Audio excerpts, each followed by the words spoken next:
I should say that live. I'm just kidding. And we are live, guys. Welcome to the Superhero Cuts podcast. We have a new name. So enjoy that. Our podcast name is in the process of being changed. I'm just waiting for Apple and Spotify to change it over. But for now, we are called forever. We are called Superhero Cuts. Okay. Comic Cuts is officially a part of the family. We are one. So there you go. So yeah, I was watching the Culture Nerd Taylor, and obviously he's talking about Zack Snyder, which is beyond me. You know how I feel about Zack. See, Yeah. and let me just clear fan. the air. Let me just clear the air. I don't hate Zack Snyder. I think Man of Steel is a great movie. The only thing that gets me with Zack Snyder is the fans. Like the fans, I feel like the fans don't look at Zack Snyder's flaws. And then what up? What Blue are Marvel his flaws? Studios? How are you doing, dog? How are you doing, homie? You said what? What is are Zack his Snyder's flaws? Yeah. I Let's get into it, because I know you want to. Yo, what up? I still just want to. What's up, Oz? I still just want to talk about the very fact that we had a Batman and Ben Affleck, where in BVS he was looking like the greatest Batman of all time. Man of Steel was not great. All right. Pop Call King. I'm gonna cook you in a second because, bro, I love you, but you're wrong about that Man of Steel take. But it just hits me because Batman and the Bat universe is my favorite thing to watch. It pisses me off how in BVS we get the greatest Batman ever, and I will concede Ben Affleck's Batman and BVS was fire. But then we go to Justice League, and you are starting the Justice League with a Batman that is darn near 50, and he looks old. And Batman got beat so bad that he had to resort to using an alien gun, which goes against everything that Batman stands for. First of all, just saying. Since when are you a fan of I rewatched BVS. Batman? Okay. I rewatched BVS over the weekend, and now the ultimate cut. The ultimate cut. Yeah, of course. So, yeah. Ben Affleck's Batman is great. I agree with that. I agree with Pop Call King. I what? Henry Cavill's Superman never appealed to you? The greatest Superman ever touched the screen? Yeah, dude. Bro, fuck out of here. Especially when you compare him to Brandon Routh and Christopher Reeve. And listen, I know people are gonna go, oh, but Christopher Reeves is the OG does not make you the best. Those Richard Donner movies do not hold up to the test of time. If you watch that shit today, that shit is corny. It is whack. It is. If you're 7 years old and you enjoy it, then I won't come for you. Anyone else, bro, it's on. Christopher Reeves had the body of a freaking grandpa. Dude looked ugly, man. But no. But R.I.P. man, dog. He's dead and we're coming out of him. I'm sorry, Christopher. The Justice League movie was dope, and you can't flame the Snyder Cut. Snyder Cut. You can't flame Zack Snyder for using an old Batman, dude. The old Batman yes, you can. Was so dope. No, because, dude, you don't get a Batman that's like, dude, it was different. Like that level of anger and kind of like jadedness in a Batman was something we haven't seen before. And who says that we needed that? Who says that we needed that though? Because think about this: when in the comics have you seen that the Justice League has started with another Batman? Show me. You won't find it. You won't find it in the comics where that happened. So listen, I how the hell? Like wait, hold on. But movies. Sorry. Go ahead. I was gonna say I like when comic book movies are based off of comic books, and I think that it, for the most part, it is important, and you're kind of gonna get a kick out of this. I consider the comic books the scripture, and then the movies have to be based on the scripture, But I think when a guy like Zack Snyder, he could kind of take a movie and be like, it has some inspiration from The Dark Knight Returns. It's not necessarily a follow form like it was in a Blueprint, but the age to Batman obviously came from The Dark Knight Returns. The Bat logo came from The Dark Knight Returns, and to defend that abstract inspiration, a lot of the Batman's inspiration did come from abstract sources. However, I do think that they made a big mistake in the lead up to not that I think anyone cares about this but me, but I think that they made a mistake in the lead up to the Batman by saying, oh, well, this was inspired by Ego. Like, just say it was inspired by The Long Halloween. It obviously was. Which I know they included it, but they propped up Ego as like if it was the number one inspiration when that movie was almost identical to the Long Halloween comic book. Okay, I hear you, but here is my this is my only problem. Like, I'm cool with Affleck being the guy, but you can't portray him like there's only like a year gap between BVS and the Justice League film, like in time. So how or what or was it a year gap or was it like a 3-year gap? I forget how long. But but yeah, I don't the know. gap, I don't know. but the gap wasn't that long from Batman going full ninja mode to being literally an old hag. Like, and that's how it felt when you watched him and just like the way he moved, was not an old hag. If you watched the way he fought, he was getting beat up by aliens, bro. When we legit saw that man MBBS take down about 10 people with ease. So, you know, it just that part just really pissed me off because, you know, I love Batman. And yeah, I mean, as the leader, he legit acted like in Elder Man. The fact that in the final battle, this man just stayed in his Batmobile for almost 80% of the fight and got no shots on Steppenwolf. That to me is a problem. I don't think, you know, listen, first of all, and maybe I need to rewatch the movie, but who really did get in a shot on Steppenwolf? Everyone did except him. You know, listen, I enjoyed the movie. You know, like, I think it was a good movie. I think Batman orchestrating the Justice League was cool. Hold on, cuts. I actually really Pop Call King. We have Kraven the Hunter. That is in our docket for today. And we are going to be talking about it because I have a lot of thoughts on Kraven the Hunter. Unless if you want to, you know what? We are. Let's keep it. Let's keep it. Let's get as much. All right. I think this is an important topic. You know, but let's get back to it when we go into the Flash. But I agree. Let's take Pop Call King's loyal follower. Pop Call King. This is for you, bro. It's for you. Okay, so Kraven the Hunter. So Kraven the Hunter. I'm pretty sure was showed at Sony CinemaCon or something. The trailer.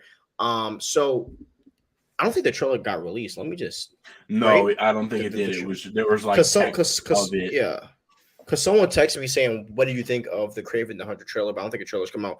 So also the rumors about the Kraven the Hunter trailer, everything that's kind of been put out so far, is that number one, Kraven's father is played by Russell Crowe. Basically, the guy who's going to play Rhino, he's going to turn into an actual Rhino, and that's going to be Kraven's hunt. And basically, but the main villain is supposed to be Kraven's dad. Apparently, Kraven's dad is doing something behind the scenes, but basically, we are going to see the origin of Kraven and how he's become a hunter. Okay, so my opinion on Kraven, okay, and I'm going to be completely honest with a lot of you guys. You guys know how I feel about villain movies. I think villain movies are stupid. I feel like villains always need their heroes. So when you try to make movies that are like, when you try to make movies that are villain based, the movie doesn't feel full because villains need a motivation. You know, they need the right motivation. That's why Venom to me doesn't work because Venom doesn't have the right motivation, which is Spider-Man. Same thing with Kraven. I think that this movie is going to be okay. I don't really think it is going to be that good. I think mainly because his origin is probably going to be made up 90% of this. So I honestly don't have any type of expectation for this film at all. And plus, Spider-Man's not in it, so I don't care. I have a big problem with it. I'm gonna still watch it though. I have but I have a big problem with it. And Lynn Taylor Johnson is perfect for the role. I'm a big fan of him as an actor. I want him to be the next 007. But let's not forget. Bold statement there, buddy. I will debate anyone to the death on that one, and I'm 100% right. But listen, Aaron Taylor Johnson as Kraven, I think he's going to crush it as Kraven. Tom Hardy crushed it as Venom, and we saw one Venom movie be good, just good, nothing amazing, good. I think people overrate it because they were pleasantly surprised by the first one, but then the second one came out, and you had Tom Hardy as Venom and Woody Harrelson as Carnage, and it was mid at best.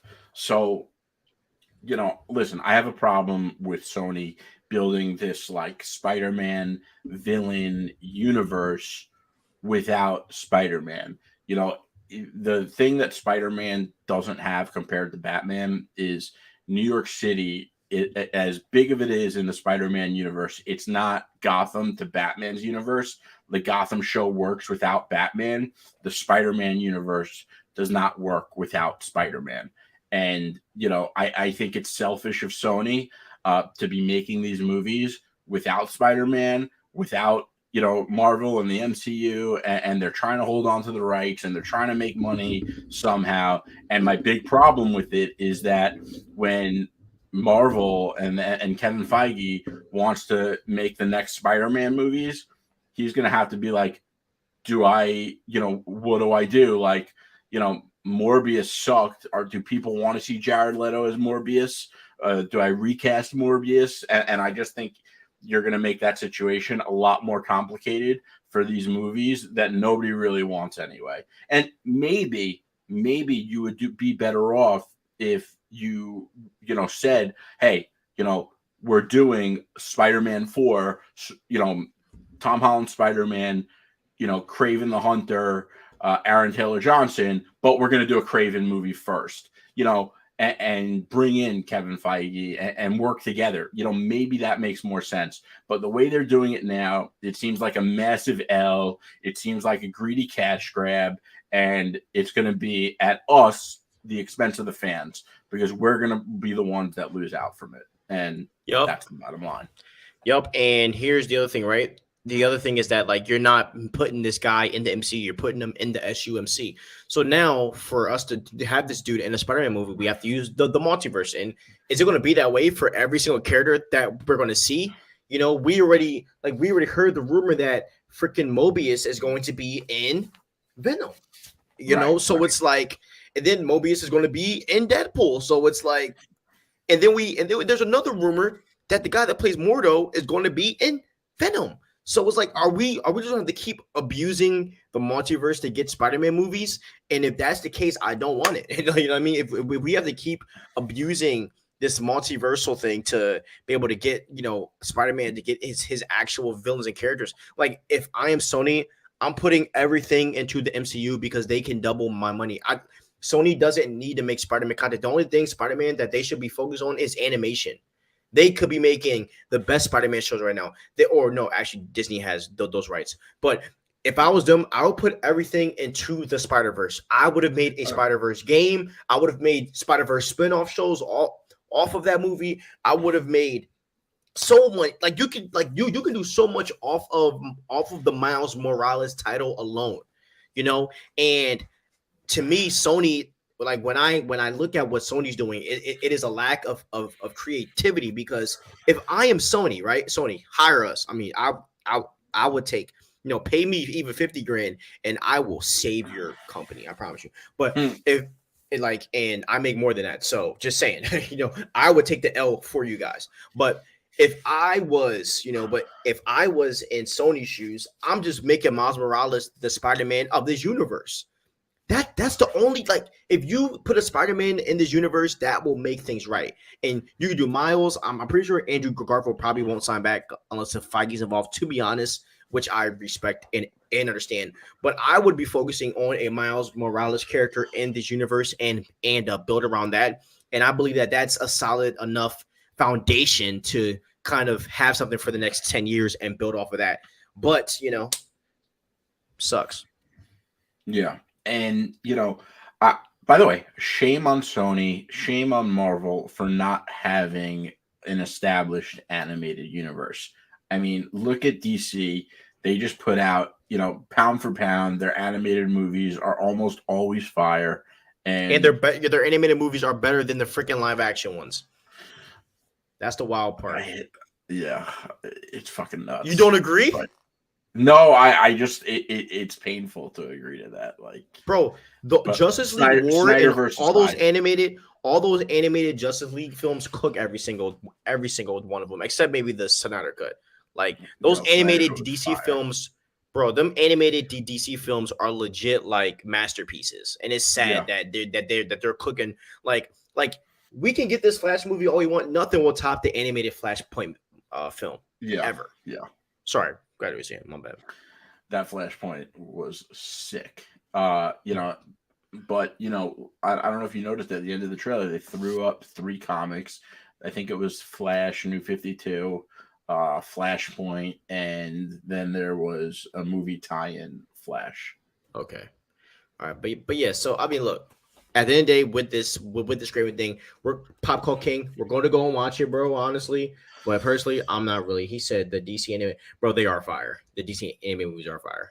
But Yeah. as I say, yeah, they are goated. But I mean, look, we're happy that superhero content's being made, but as in villain movies, we don't really support them. We're not seeing the Joker. I'm not going to the movies to watch it. There's no way you can convince me to pay my yeah. There's no way you can. Yeah, I'm not giving them $1 to watch that movie. Yeah. I watch it illegally, like for real. So, yeah, I watch it illegally before I. I bet you that is a huge movie for people who don't watch comic book movies. Yes. Oh, they are eating it alive. Oh, plus because Lady Gaga's in it, they're going to go crazy about that. So, but yeah, that's how you feel about that, man. Yeah, I'm cool off with the musical vibe. Okay, so now coming out. Yeah. Okay. Yeah. Screw Joker. Okay, so we are going to get into. All right, we got another comment. What's up? What do you say? I never really liked the Joker either. Yeah, bro. I just think that, and I hold the same thing with the Joker, but I think that the Joker is even worse. Why?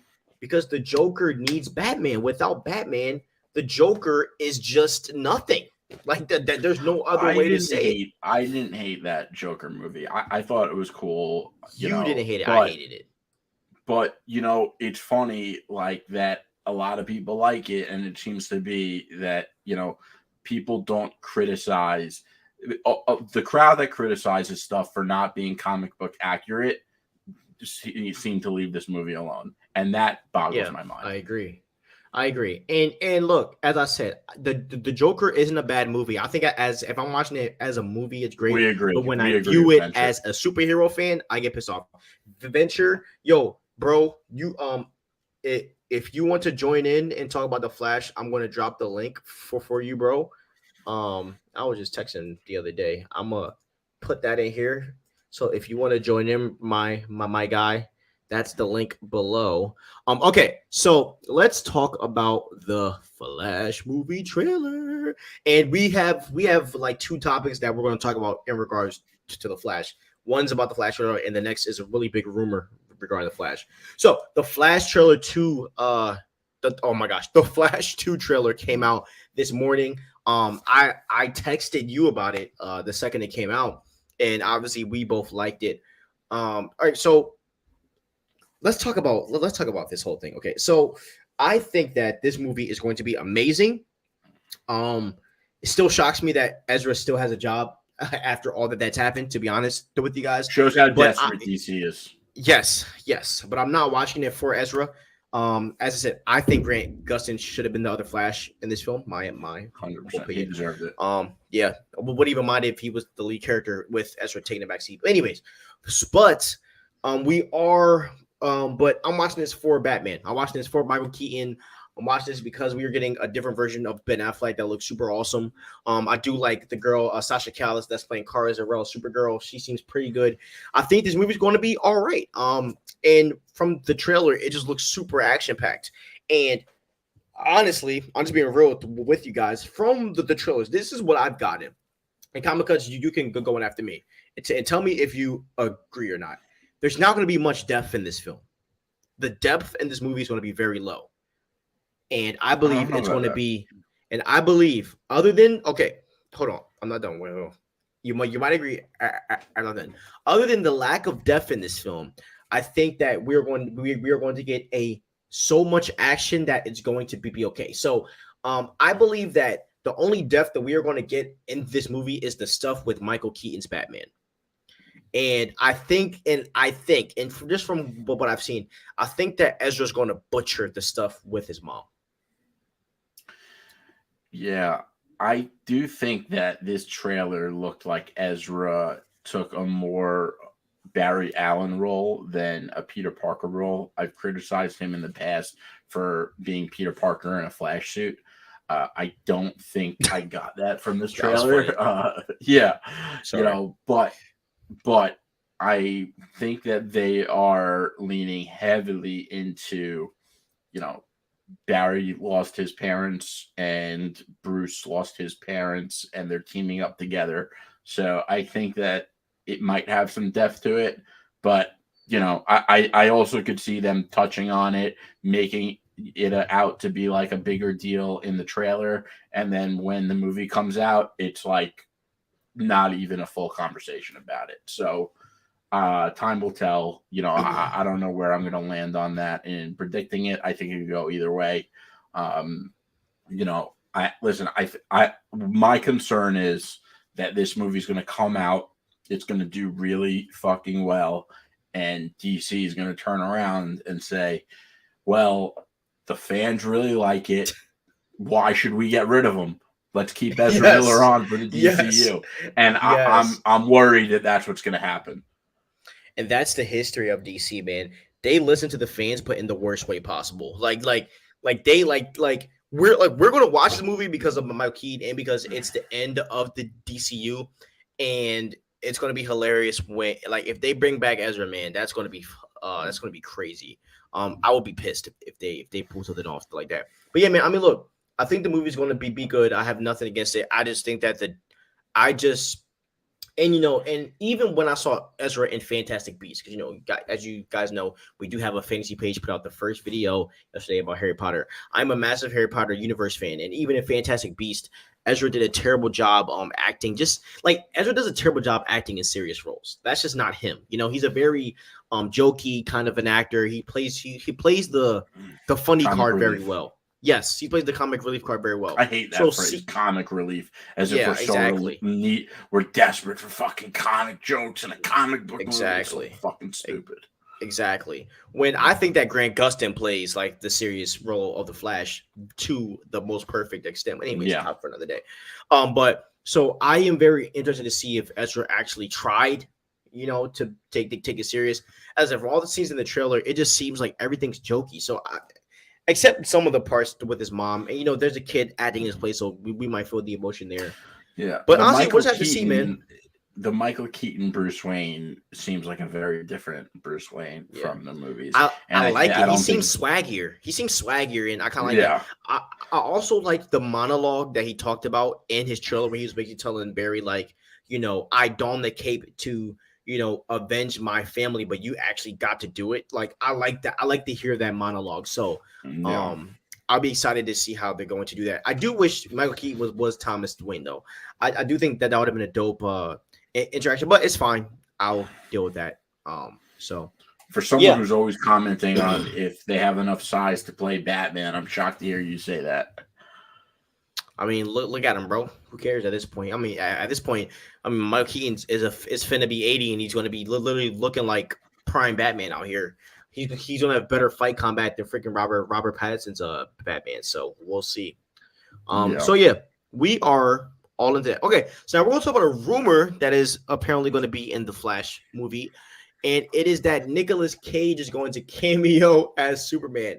So if you don't know, Nicolas Cage was basically in talks to do the Superman movie. Was Tim Burton directing that one? I have no idea. I just think it's so ridiculous that they. But anyways, Nicolas Cage was going to do it.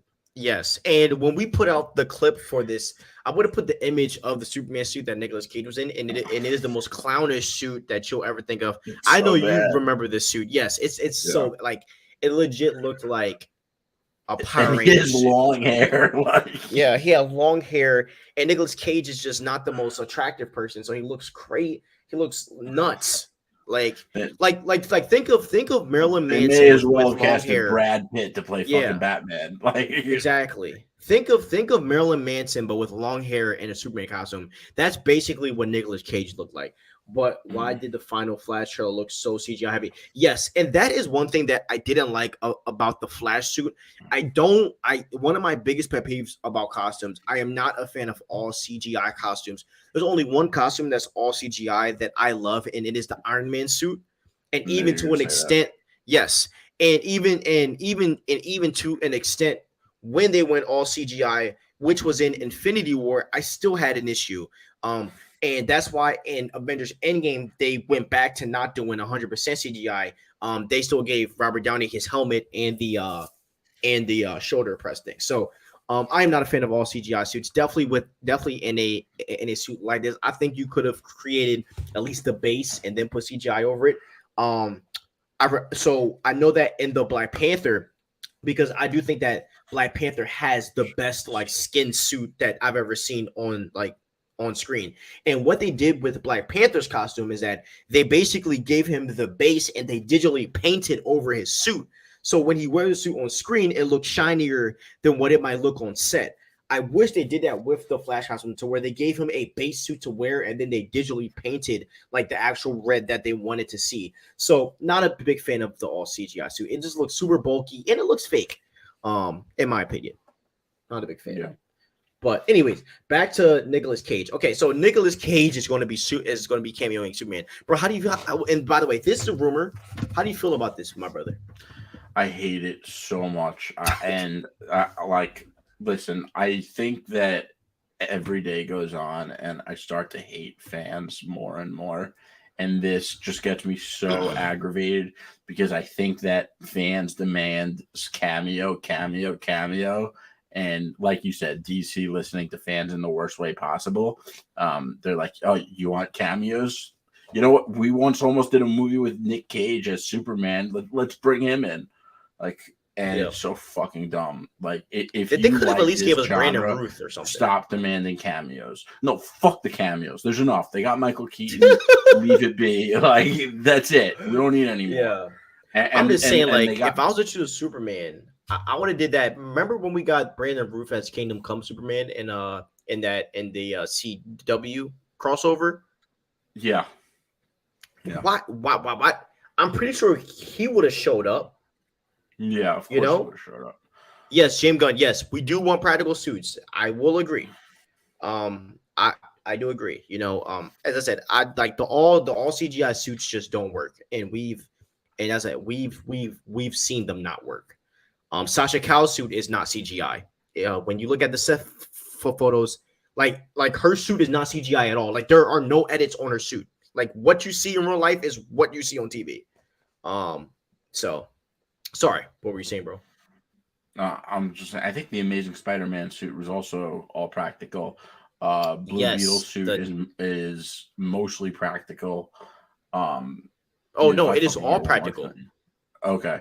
I was going to say, this one fucking kid who I was talking to you about, if I hear one more thing about the fucking Blue Beetle from this kid, I know he just keep talking about it. He saw a Blue Beetle. It's like, yeah, it's like, dude, this movie's it's going to be good, but stop. It's going to be great. Dude, he's one of those. Oh.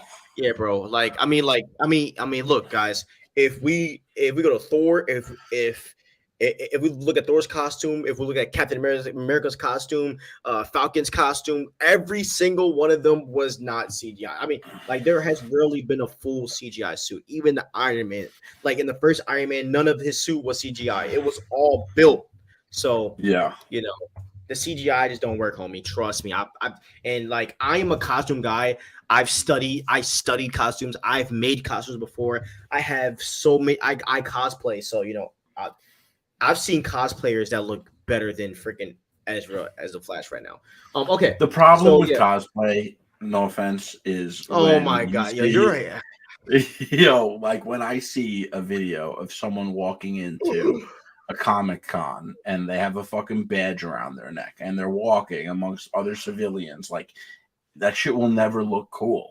Yes, it does, bro. That joint's hard, bro. What are you talking about, bro? No, bro. Come on, yes, man. It is, bro.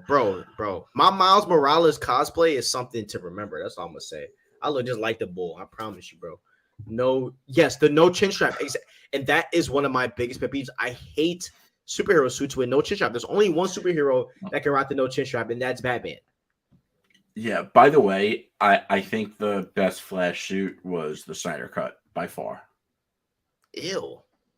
Oh, I love that. No. I like that one Flash suit where I forget what season. I like the season 1 suit, but the Flash season 1 suit looks kind of cheap. I forget. It might be season 4 or 5 Flash suit when he had the whole chin strap and yeah. But no. I hate Ezra suit in the Flash. Oh man, I thought that shit was sick. Really? Yeah, I think that was one of the best suits of all time. I mean, it is a dope concept because it was like made out of like astronaut. Yeah, and the wire holding it together. Grant Gustin for hold on. I'm about to Google that venture. Hold on. Grant Flash season 4 suits. Yes, that is a suit. Yep. That is the exact suit. Yeah, season 4 is the best Flash suit.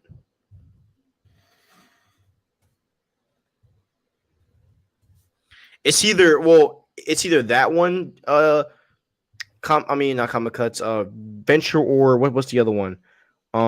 Frick. There's another one I liked where it was like similar, but season 6. No. Season 6 is the best Flash suit, bro. Season 6 has the best Flash suit. What about Tom Holland's final blue and red suit at the end of No Way Home? I'm not sure. That was also so Tom Holland's suit at the end of Spider-Man No Way Home, it is not all CGI, but I think that they digitally painted him a little too shiny. I know people are gonna knock me for this, but big fan of the Iron suit. Oh yeah, and that was clean CGI.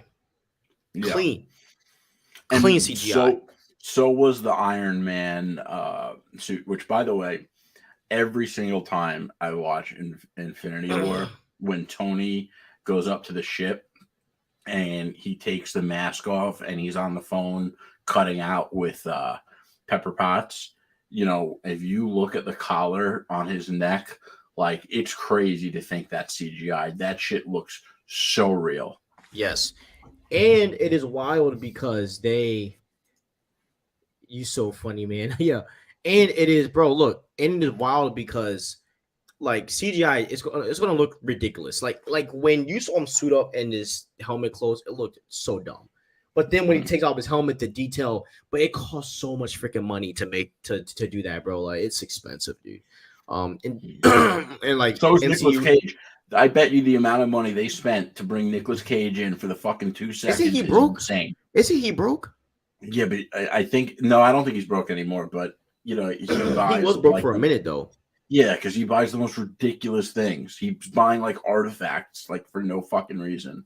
It's that freaking national treasure crap, dude. Okay, we are all for Nicolas Cage. We don't care about him. Okay, next. Okay, Superman Legacy. Oh, it's just DC. It's DC stuff there. And then after that, we are gonna go to MCU because I got some smoke for Scarlett Johansson. I'm gonna cook her. So, anyways, yeah, she pissed me off. All right, Lex Luthor. All right, bro, you can get cooked too. It's all good. I got these cooks for everybody, baby. You know me. All right. Anyways, Lex Luthor and Superman Legacy. Okay, it was announced. It basically, obviously, James Gunn just got done his script, so there are going to be leaks coming out about the script because obviously people are reading it. And Lex Luthor is going to be appearing in Superman Legacy. I'm going to say it right now. Superman Legacy is going to be the greatest Superman film of all time. I believe that James Gunn is writing up his greatest film to date, and I think that is because and this is all from James Gunn's tweets and stuff like that.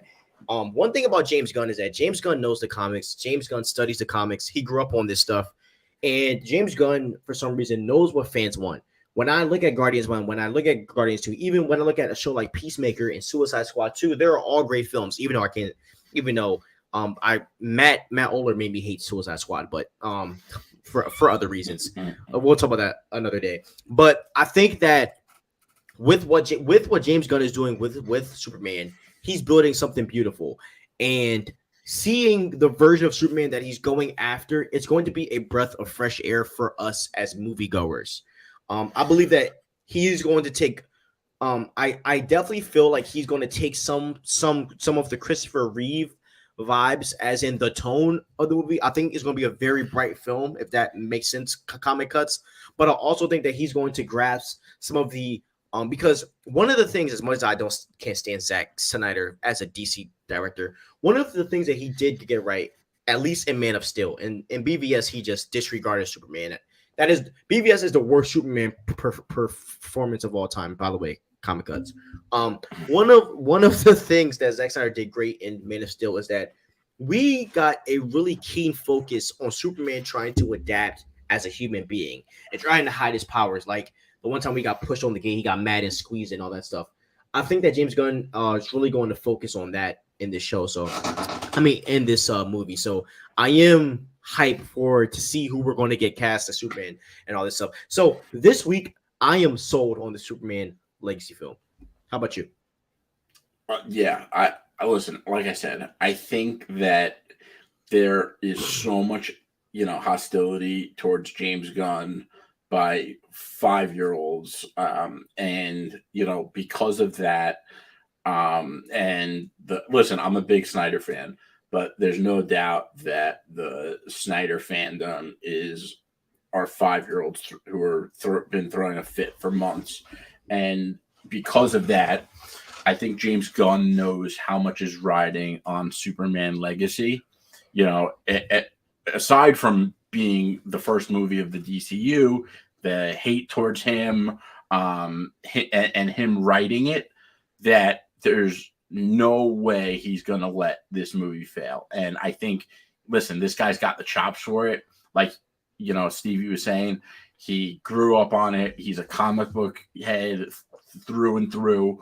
The guy knows what the fuck he's doing, and he is going to bring out a fucking haymaker with Superman Legacy. And I don't know how anyone could see Lex Luthor's going to be in it and not look at that and be like, yes, that's awesome. Yep. So right now that since James Gunn has been done the script, okay. Now what James Gunn is working on currently, he is trying to cast. They're working on trying to cast Superman, and he did tweet a couple of days ago that they do have candidates for the casting. What were you about to say, brother? So I was going to say, and by the way, I think the best part about the Lex Luthor choice is that Lex Luthor being part of the universe could bleed out into other movies and shows. Lex Luthor is mainly a Superman villain, but he is also an integral character to the greater DC Comics universe. And I think we can see that. Exactly. So I think we could see that become, part, and maybe we'll see a Legion of Doom story play out. That would be the greatest. Oh my gosh, man! And this is what I'm saying. DC has so many better characters. Like people don't understand. DC has way better characters than Marvel will ever dream of. Yeah. Like if you were to ask like anyone pre-MCU, like 2005, who's got better characters, no one would have said Marvel. And listen, Marvel turned them into good characters, or Kevin Feige did. I probably read more Marvel than I do DC, but I still read a shit ton of DC. I think that is because Marvel is better at consistency in the comics, and they're better at.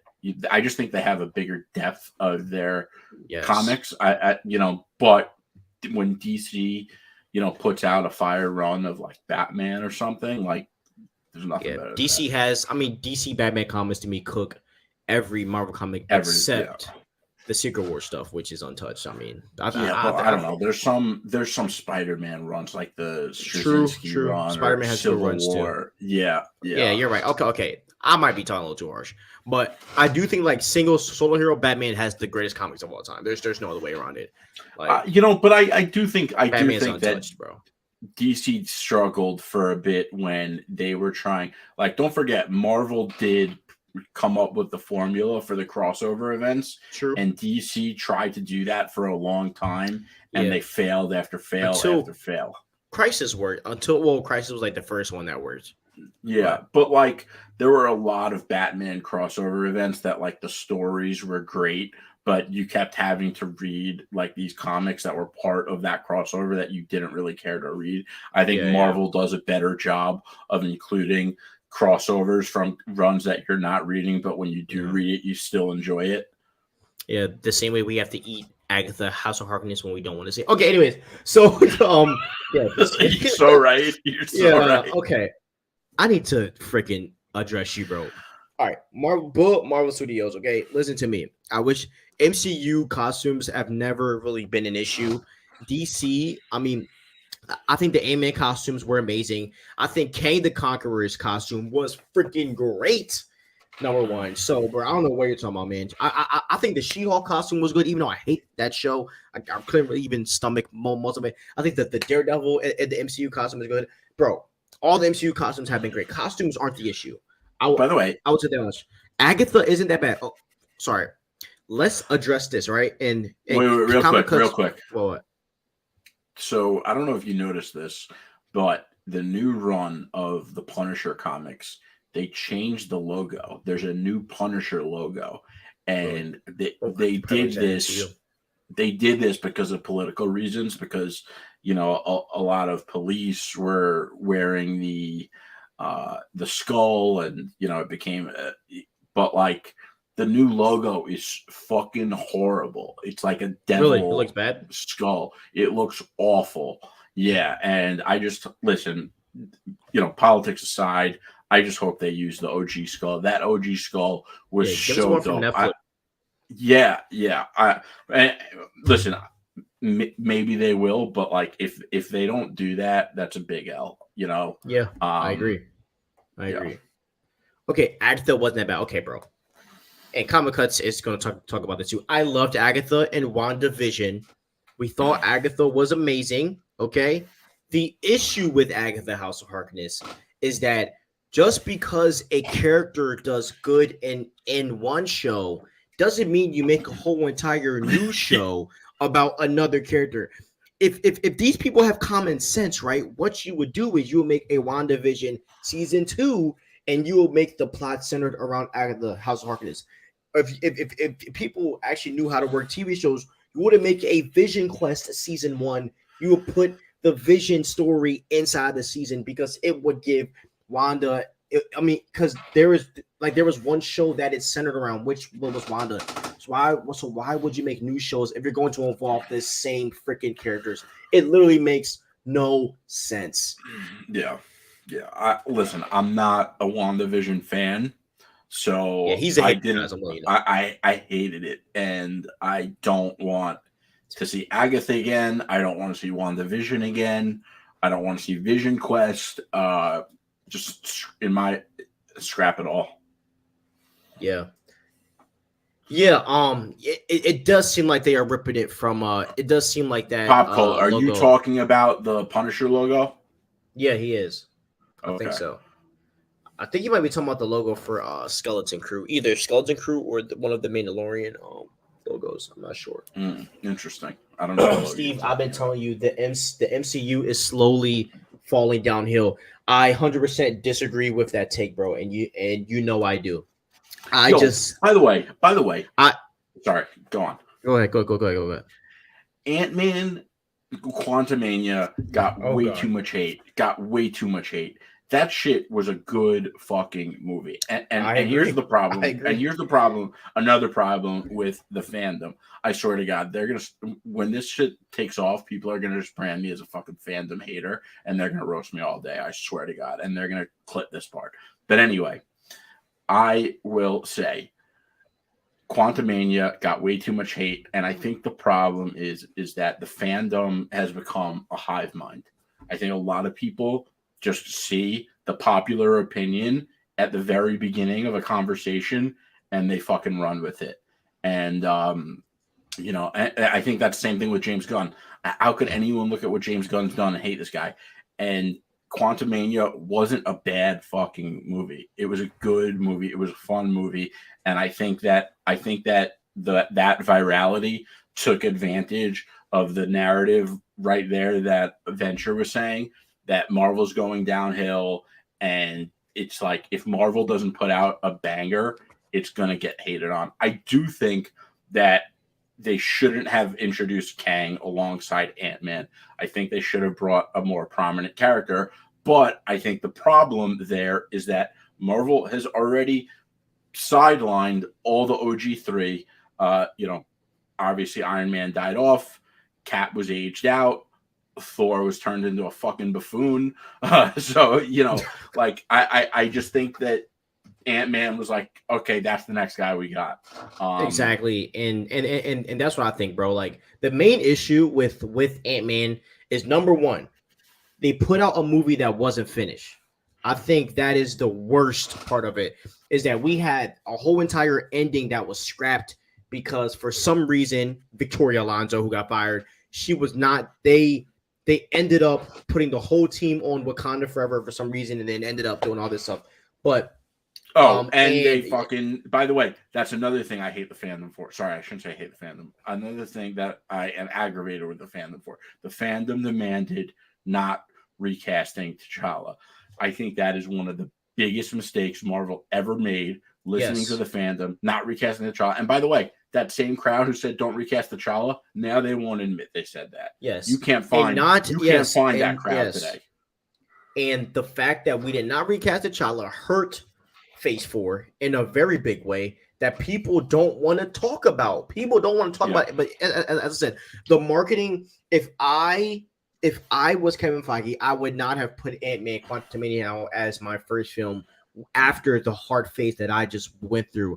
I honestly would have went for something else. I don't know what movie I would have put out. I haven't thought that far yet in my brain, but I would have looked to put out something that obviously has something to do with introducing Kang, but it wouldn't have been Ant-Man. And I think that is one of the main issues. And number two, the marketing, the way that they're telling us everything changes now. The new one of the biggest movies of the MCU, like, bro, it's Ant-Man.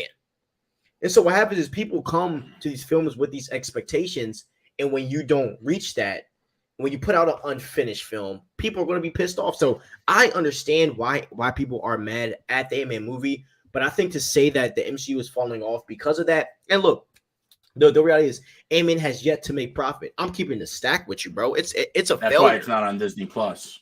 But Black Panther almost, but at the same time, Wakanda Forever did a freaking almost $1 billion. So put that in your pipe and smoke it. Even though I can't stand that film as well. But as I said, look, Phase 4 was a complete L, and we talk about that. And so, all right, let's answer some of these questions because y'all are blowing it up. Okay, I don't expect all bangers to keep it a buck even through the Infinity Saga. Someone commented me the other day online, or I saw a comment, and it was like, that movie wasn't that bad. Y'all need to lower your expectations. If you're telling people to lower their expectations, you're dead wrong, and that's not what I'm saying about Ant-Man. I think people were too hard on that movie. I actually think it was a good movie, but I don't think you could tell fans to lower their expectations. Yes, because exactly. That's the dumbest take. Exactly, but I do think people were walking in with like end game level expectation. You can't do that.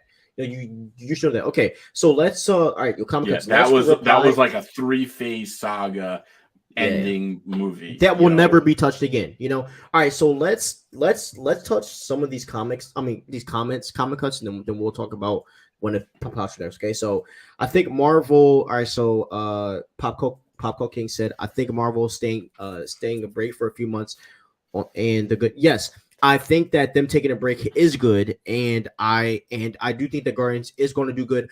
But here is some stuff about Guardians that you might not know. A lot of people right now aren't going to see it, and a lot of people aren't pre-ordering it now.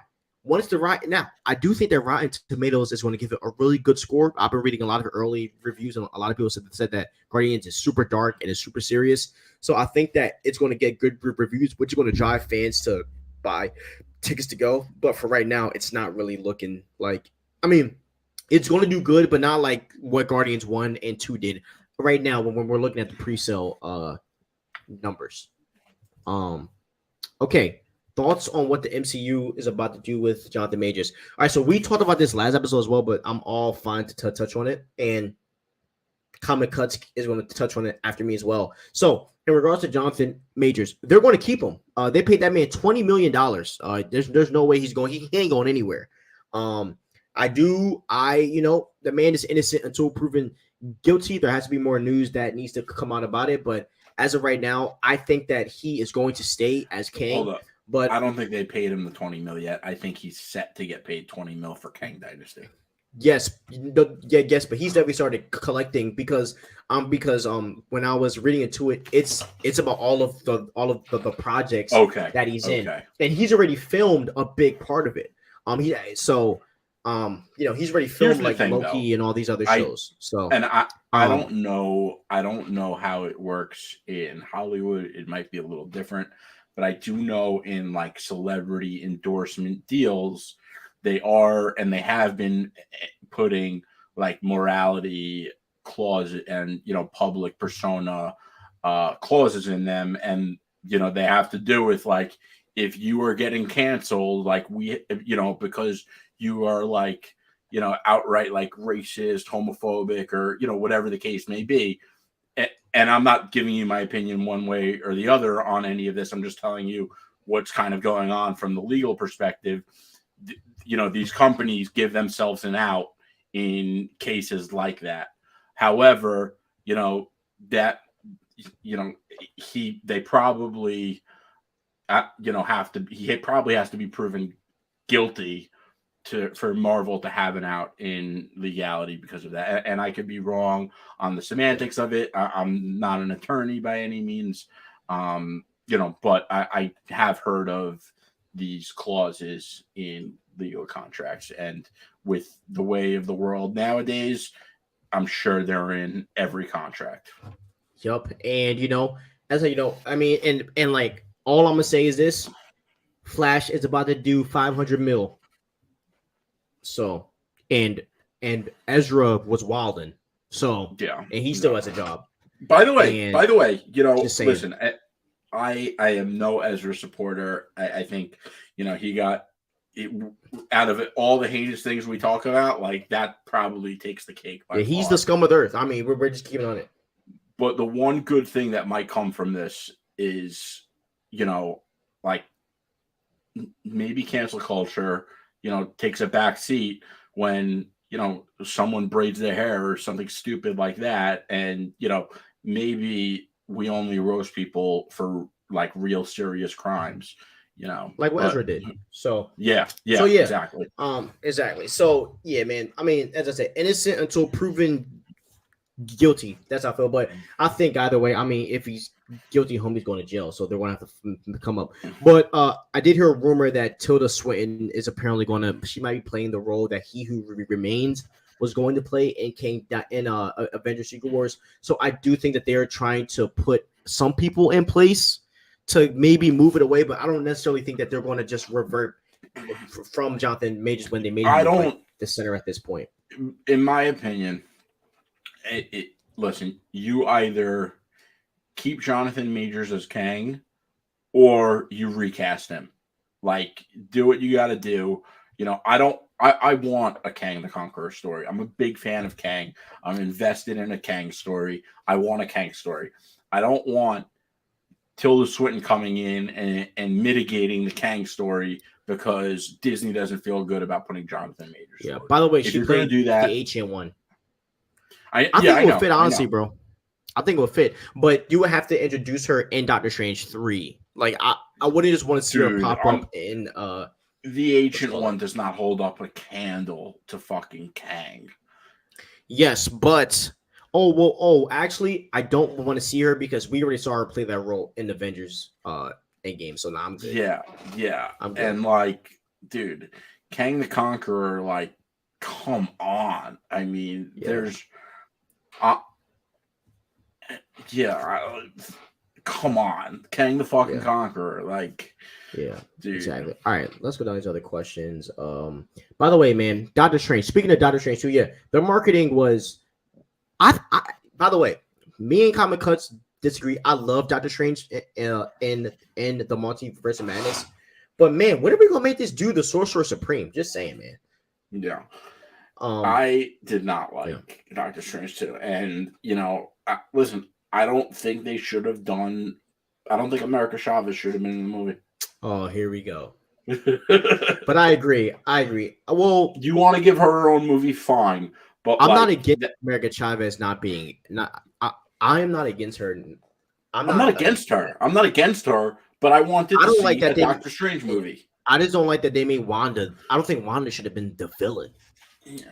By the way, talk about mitigating someone. They fucking nerfed Doctor Strange in his own movie to hype up Wanda and America Chavez while telling us that Doctor Strange 2 was going to be the biggest Marvel movie ever. Exactly. Okay. What do you think? What do you think about the Fantastic Four cast rumors with Adam Driver and Jodie Comer? I just made a video about this the other day. Comic Guns and I have talked about this in private.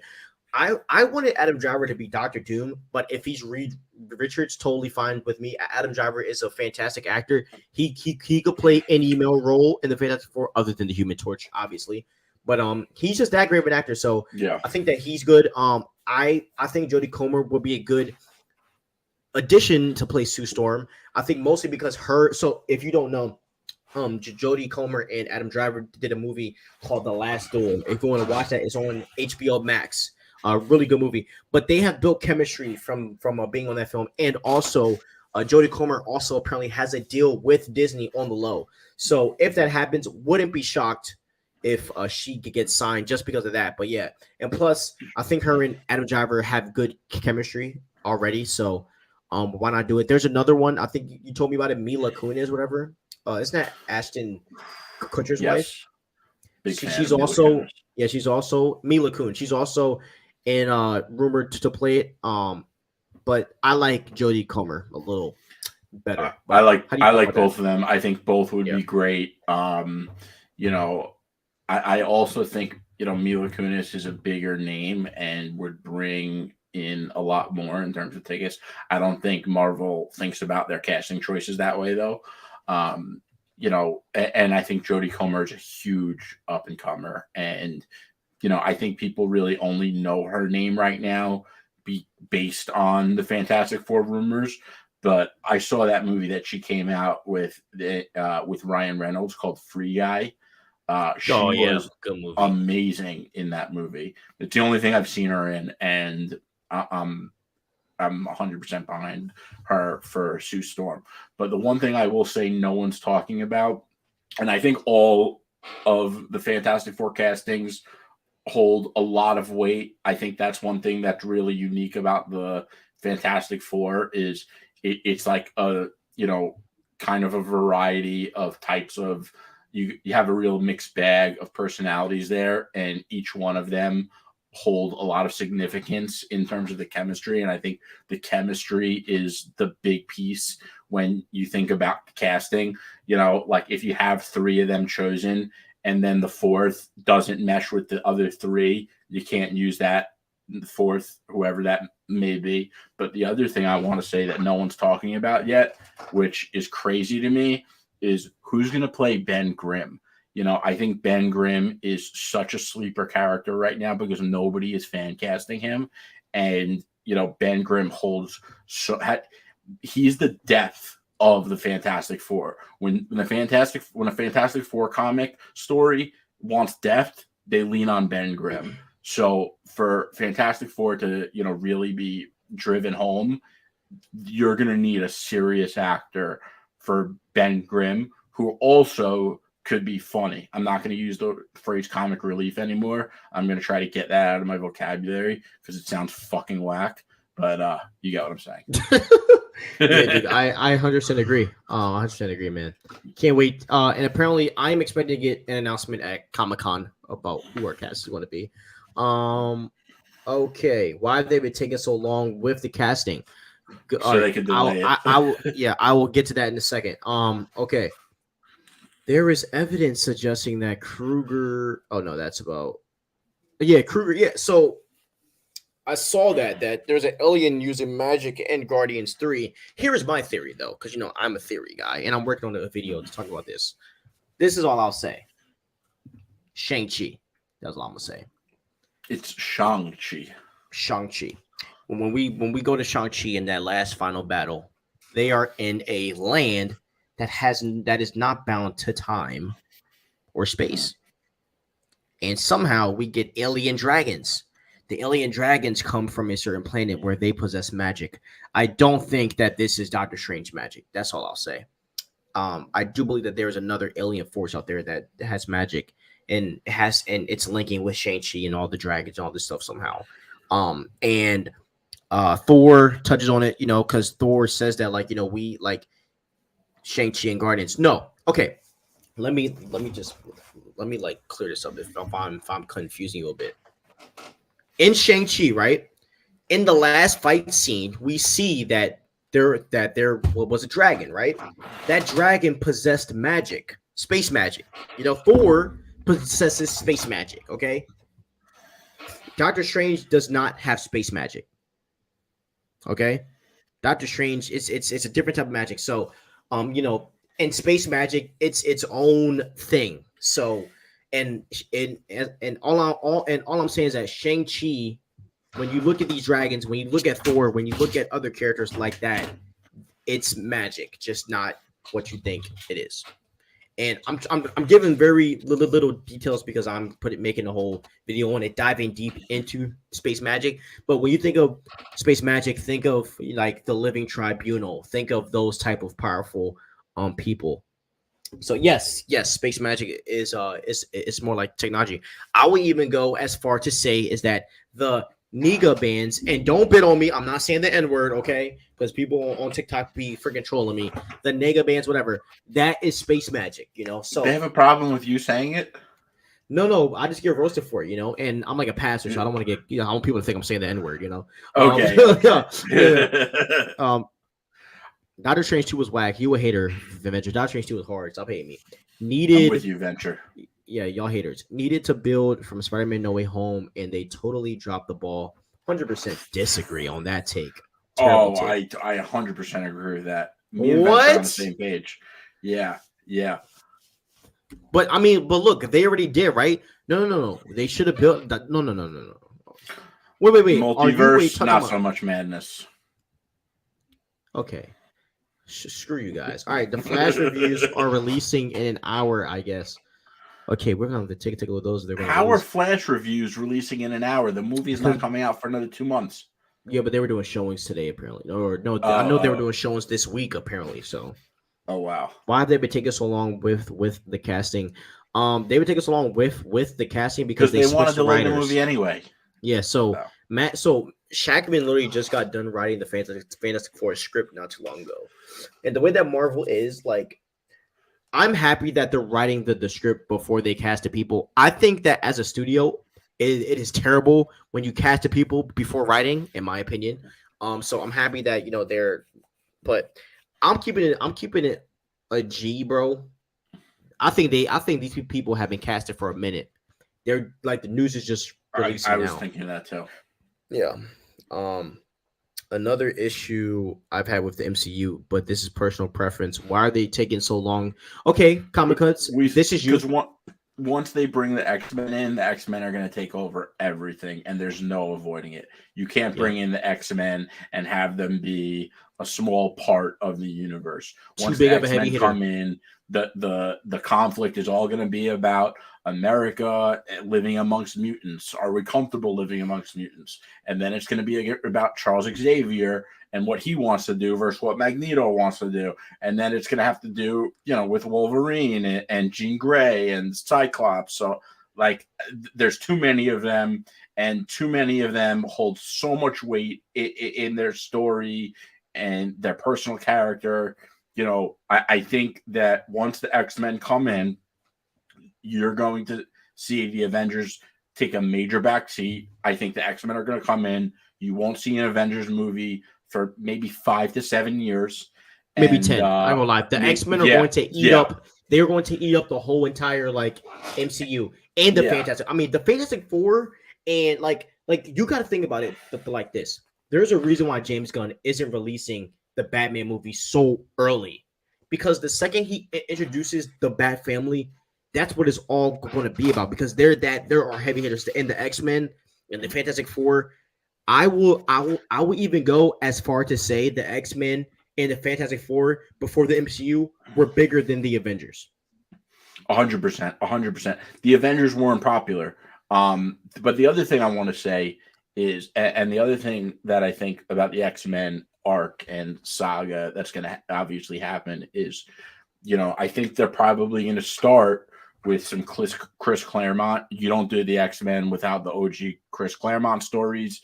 And then I think they're probably going to go into Hickman.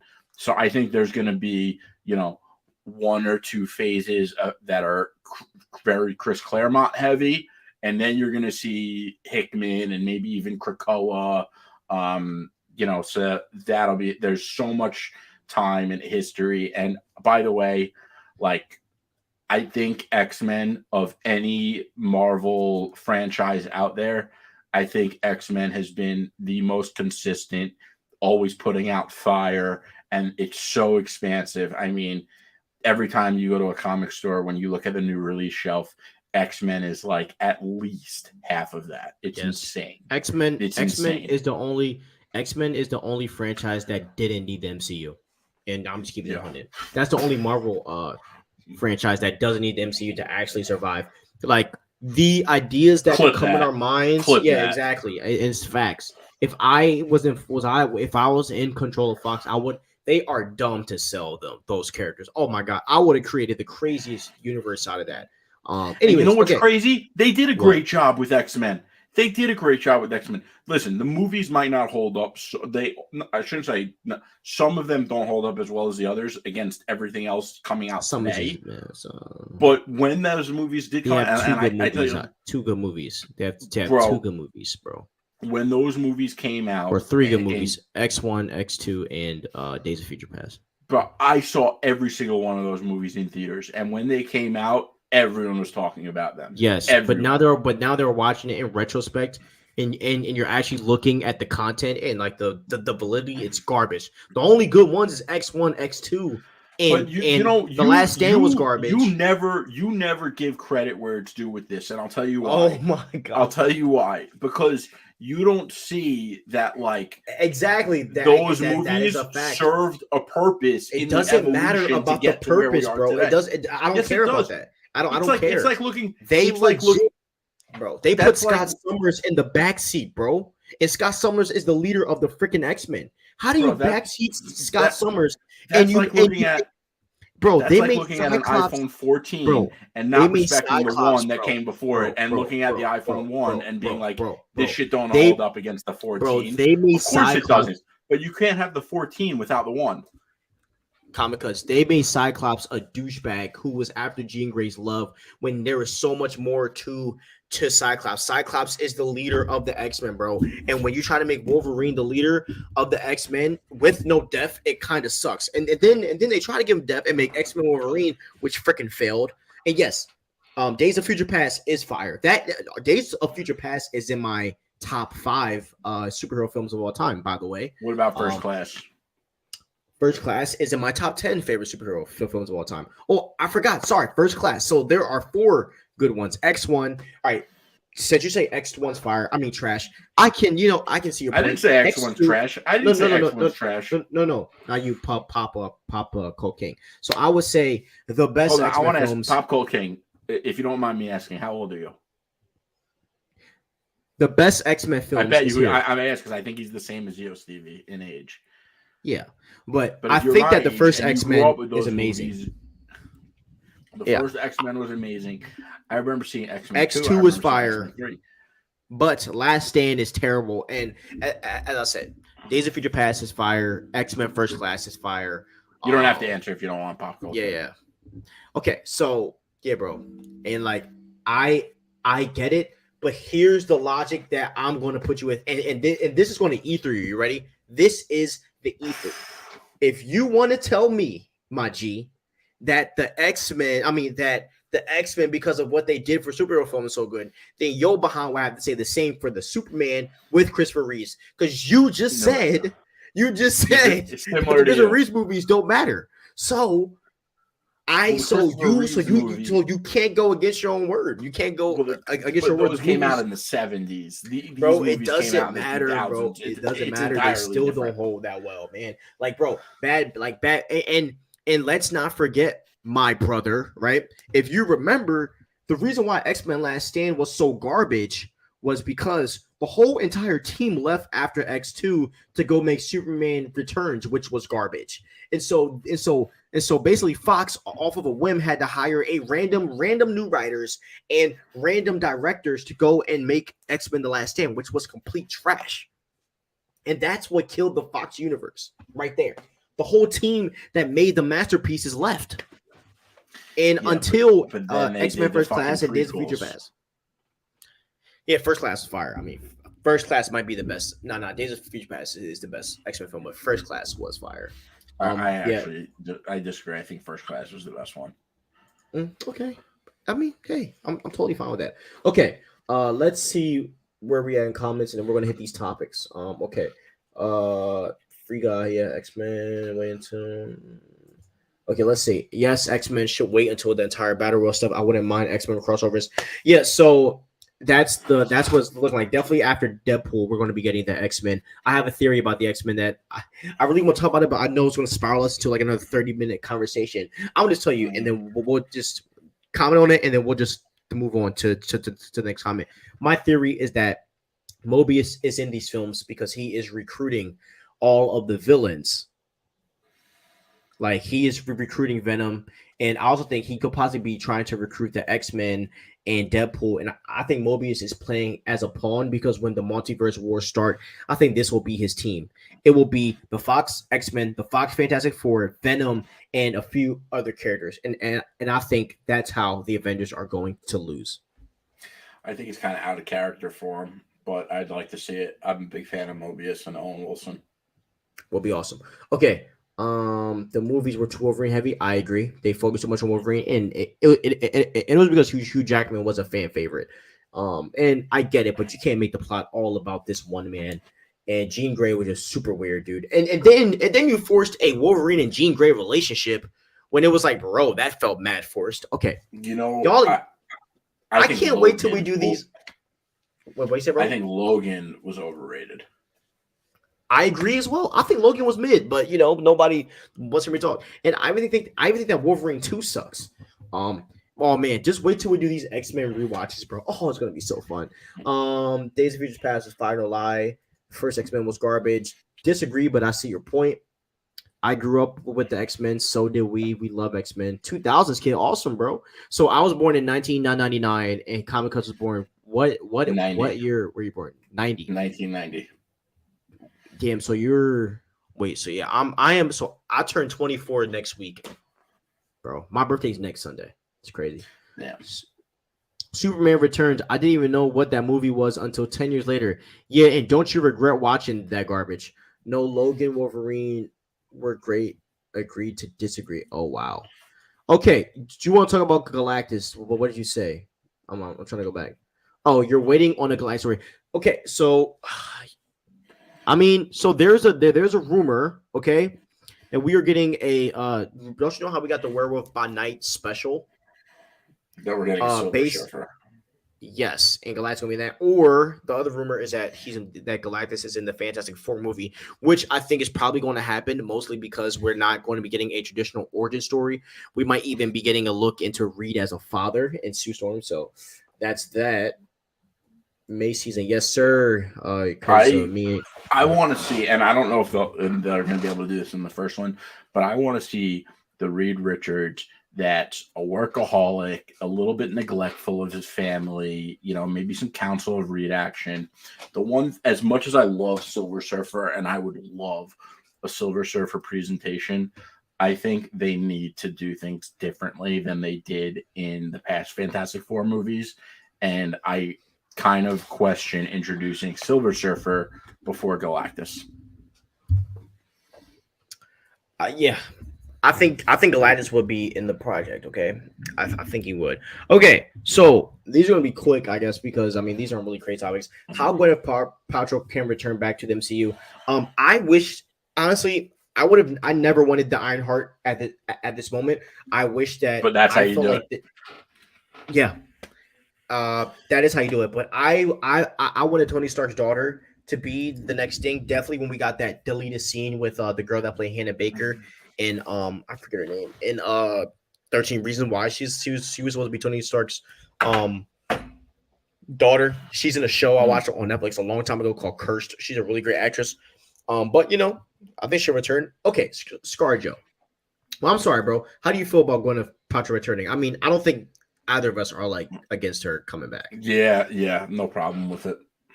Yeah, dude. Yeah. Ironheart is such a boring character. Oh my god, she is. Yeah. Okay. Now you said you got some smoke from me, and I got smoke for you. Okay, all right. ScarJo is done playing Black Widow. Okay, it's Of course funny. she's done. Look how they Yeah. treated her. Oh, no. Okay, okay. It's funny that they say this. You know why? By the way, I do have something to say about Guardians of the Galaxy, but because my brain is everywhere. But anyways, it's funny that she says this. You know why, my brother? You know why it's funny? Why? Because she's a producer on some of these MCU projects that are coming out. So you're still involved, little girl.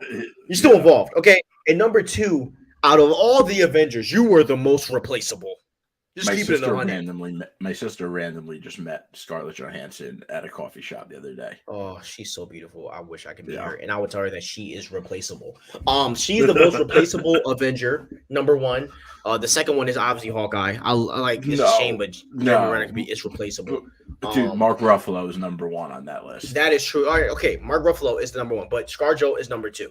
Yeah, anyone, bro. I could play the freaking Hawk if I wanted to. Yeah. So ScarJo is the second most replaceable Avenger. As I said, I think that ScarJo's portrayal in the MCU was amazing. I do think that a lot of other actors can do exactly what she did and maybe even better. I like Florence Pugh's Yelena Belova 10 times better than ScarJo. I just think that Yelena Belova, definitely Florence Pugh, the girl that plays her, is a way better actress than her.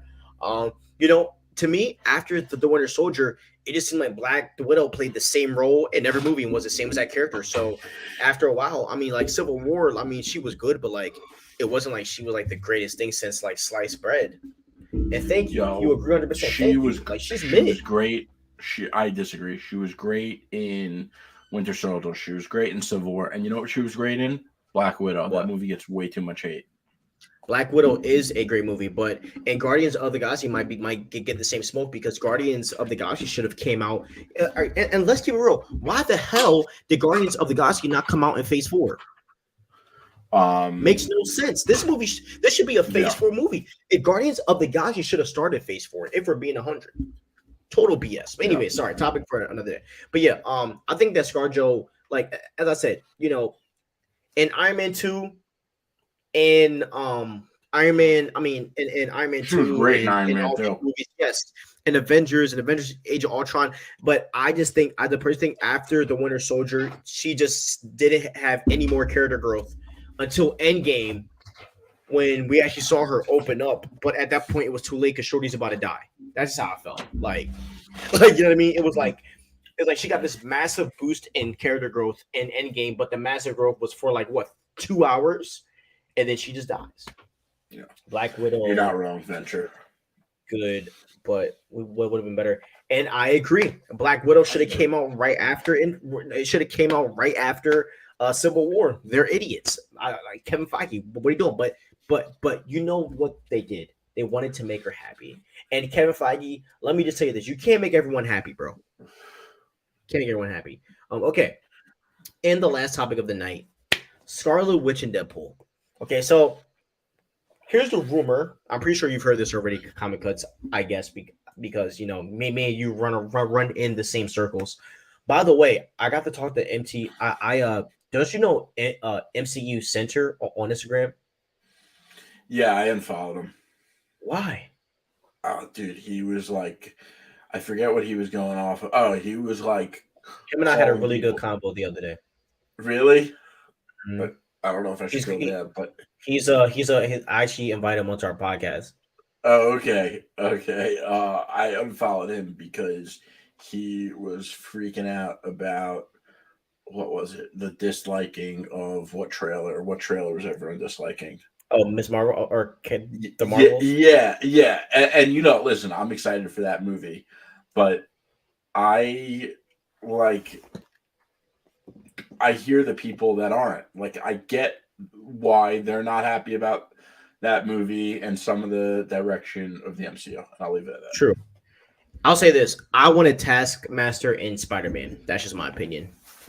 I agree. I think that would, by the way, be the sickest fight. I agree.